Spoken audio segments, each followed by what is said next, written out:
Le 26 novembre 2000, George W. Bush devient président sans gagner les élections. Le fils de l'ancien président, George Bush, se présente aux élections contre le candidat démocrate Al Gore. Au soir des élections, Gore devance Bush de près de 550 000 voix au niveau national. Mais les deux candidats sont au coude à coude au niveau de certains États. Les résultats sont si serrés, comme au Nouveau-Mexique et en Floride, qu'il faut parfois mettre en place un second décompte. S'ensuit toute une série de procédures judiciaires pour faire recompter les votes de Floride. Au final, après avoir déclaré toute une série de votes invalides et fermé plusieurs bureaux pour irrégularité, Bush est déclaré vainqueur avec 271 grands électeurs alors qu'il en faut 270. Il est donc élu président alors qu'au niveau national, il a moins de voix qu'Al Gore. Comment est-ce possible ?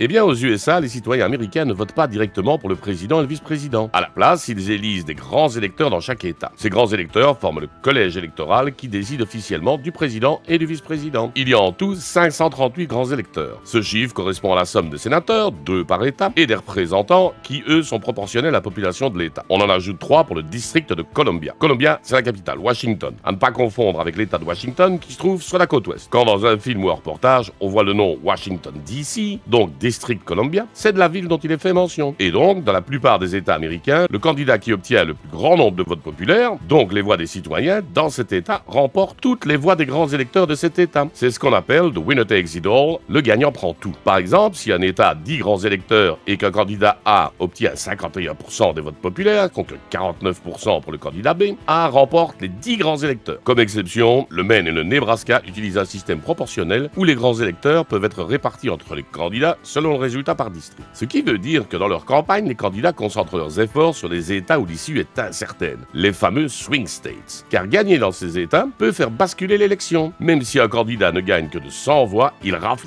tous les grands électeurs. C'est ce qui est arrivé à Bush, qui a gagné de justesse la Floride, mais qui a raflé les 29 grands électeurs qu'elle comptait à l'époque. Ce système est souvent débattu pour ses avantages, notamment favoriser les petits États et stabiliser le système. Et aussi ses inconvénients, donc l'inéquité entre le vote populaire et le résultat final.